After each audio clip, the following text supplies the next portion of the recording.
आप यहाँ पे हैं? सॉरी, लाइट है, पहली बार मैं कर रहा हूँ। हाँ हाँ। तो एक तो मुझे ये लगता है कि मुझे ये समझ में, आपने बॉस से पहले बोला, फिर अपनी वाइफ से बोला, मैं दोनों जगह एक ह्यूमर देखा और आइस ब्रेक होना देखा। तो मुझे ये लगता है कि आपने जब फिल्म देखी होगी तो आपको कितने हरामखोर दिखे फिल्म में?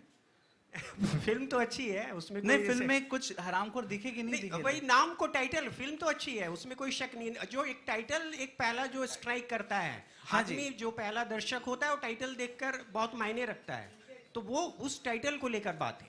देखिए सर, मुझे ऐसा लगा कि जब मैंने फिल्म लिखी थी 4 साल पहले, हमने फिल्म शूट की है, 2012 में फिल्म शूट की, आज 2017 है, तो उस समय भी फिल्म का नाम हरामखोर था और आज भी फिल्म का नाम हरामखोर है। तो ऐसा नहीं था कि फिल्म बना ली, 2 साल तक फिल्म के साथ कुछ हो नहीं रहा तो चलो एक ऐसा नाम रखते हैं, सेंसेशन फैलाते हैं और हरामखोर रखते हैं। मुझे मेरे कैरेक्टर के साथ मेरी जो फिल्म है, मुझे बहुत जस्टिफाई करता है ये हरामखोर नाम फिल्म के साथ। और शामू, जो श्याम टेकचंद हैं, जो नवाज भाई ने कैरेक्टर प्ले किया है, वो हरामखोर हैं। वो छोटे छोटे बच्चे जो जिनके गाल खींच के प्यार से हरामखोर बोला जा सकता है।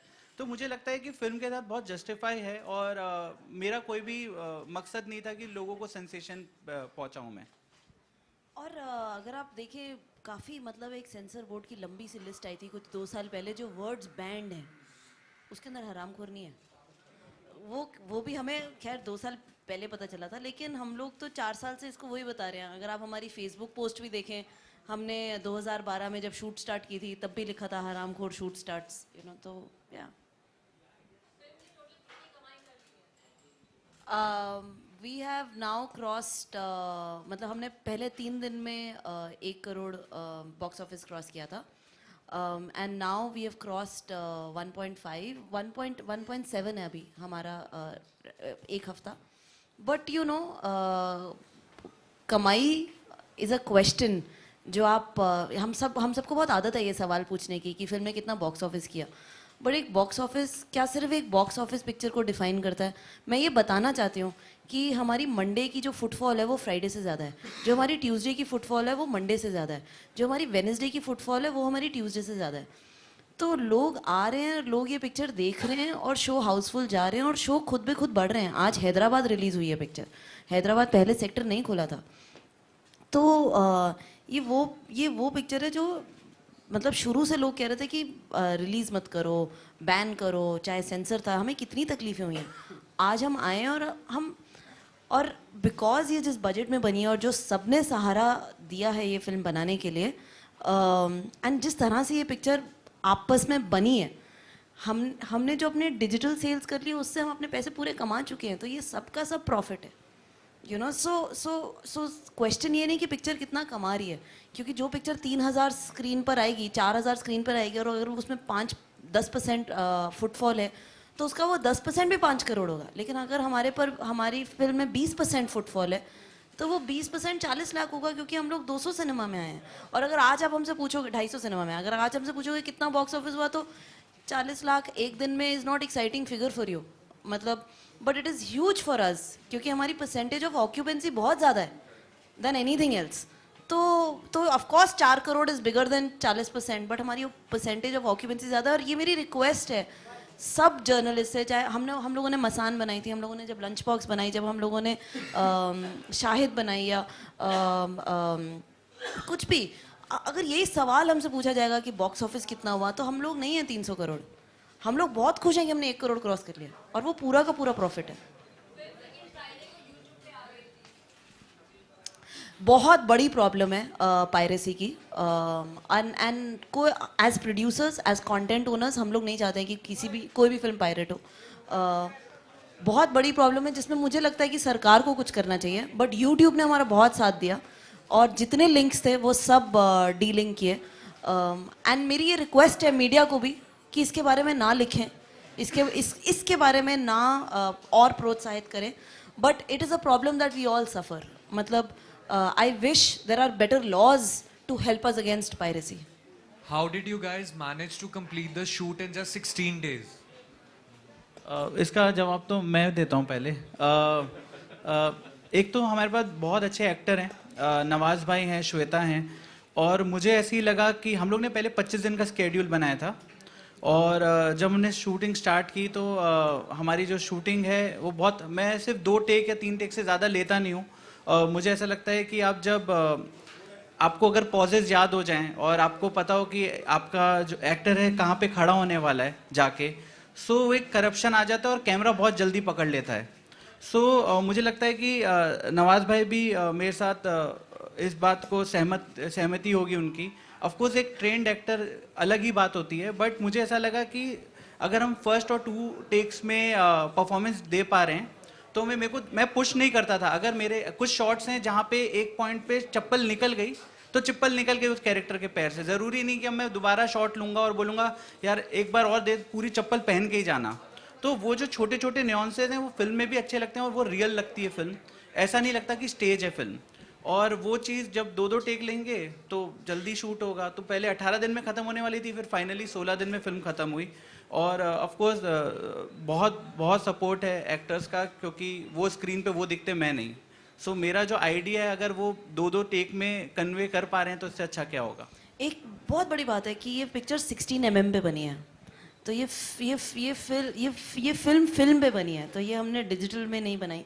तो खैर फिल्म की भी लिमिटेशन थी कि और एक वो फिल्म का जो मैजिक है जो आपको दिखता भी है फिल्म पे। And of course we are very blessed with the actors that we have, and plus इतना ही पैसा था। नवाज भाई, ये फिल्म आपके लिए कितनी स्पेशल है? क्योंकि जहाँ पर बड़े-बड़े स्टार्स लोग बड़े-बड़े पैसे डिमांड करते हैं, आपने सिर्फ 1 रुपए में फिल्म को साइन कर लिया था, तो कितनी स्पेशल है ये फिल्म आपके लिए? तो क्या कहना चाहेंगे? To add on this, I want to ask Mongo also. Kira, please let me know this. क्योंकि अमूमन हम देखते हैं चाहे आमिर हो सलमान हो अपना एक प्रॉफिट शेयर रखते हैं कि वो कोई बड़ी फिल्म का हिस्सा बने। नवाज फिल्म का हिस्सा बने, charge ₹1 for that. Now the film is doing good on commercial basis.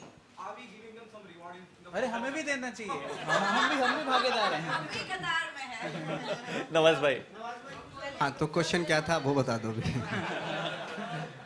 Film आपके लिए कितनी स्पेशल है? और जहाँ पर बड़े-बड़े स्टार्स बड़े-बड़े अमाउंट जो है डिमांड करते हैं, आपने 1 रुपए में काम किया, तो उस बारे में कुछ बताइए।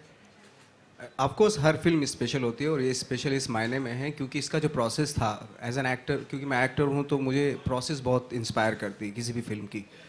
और मुझे ये उम्मीद थी कि जब हम लोग शूट करने जाएंगे तो बहुत ही ऑर्गेनिकली हम लोग शूट करेंगे इसको, मतलब इम्प्रोवाइज़ करेंगे सीन की रिहर्सल करके, और बहुत ही सेट पे जो प्रोसेस थी उससे मैं बहुत ही, जो श्लोक की प्रोसेस थी उससे मैं बहुत ही इंस्पायर था और मुझे मालूम था कि इसी तरीके से शूट होगी भाई, क्योंकि मैं श्लोक को पहले से जानता था as a director. I think मेरे लिए बहुत ज़रूरी है कि एज एन एक्टर अपने आप को ज़िंदा रखना, पहले तो कि वो एक्टर कहीं जाना नहीं चाहिए, क्योंकि जो आप संजो के लेके आते हैं बहुत मेहनत करके, और वो कभी कभी क्या होता है कि चकाचौंध में वो मिस होने लगता है। तो मैं इस तरह की फिल्म करके उस एक्टर को अपने वो खोने नहीं देना चाहता हूँ एक्चुअली। तो इसलिए मेरे लिए बहुत ज़रूरी है एज एन एक्टर इस तरह की फिल्म करना, हरामखोर जैसी फिल्म करना। और जब एक्टर, जैसे मैंने पहले भी कहा था कि एक्टर जब कैमरे के सामने होता है ना, तो उसके सामने वो ये सोच के एक्टिंग नहीं कर रहा होता है कि बड़े बजट की या छोटे बजट की फिल्म है। तो आई थिंक जो प्रोसेस है वो आपको जैसे एक पतंग की थी मैंने, एक हरामखोर है, ये जो 2-3 फिल्में ऐसी हैं मेरी लाइफ में जिन्होंने मुझे बहुत कुछ दिया है एक्चुअली एज एन एक्टर। आप कमर्शियल सिनेमा भी कर रहे हैं और इस तरह के सिनेमा भी कर रहे हैं, तो क्या डिफरेंस महसूस करते हैं दोनों ही सिनेमा में?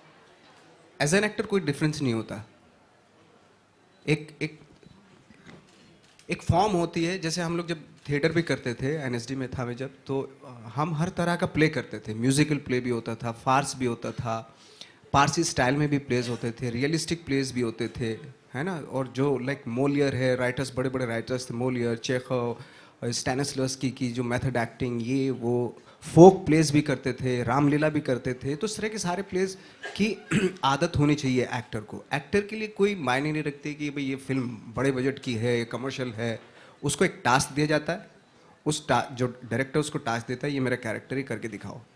अब वो उसकी कोशिश में जुट जाता है, उसको वो करना होता है, दैट्स इट। और मेरे ख्याल से मैं सिर्फ इतना ही ध्यान में रखना चाहता हूँ अपने, ये कितनी वायबल है, कितना चलेगी ये फिल्म, कितनी बड़ी हिट हो गई और ये 300 करोड़ के ऊपर चली गई, ये मेरे लिए बिल्कुल भी मुझे एक्साइटमेंट इसमें है नहीं, क्योंकि मैं एक्टर हूँ और मुझे वहीं तक रहना चाहिए। I think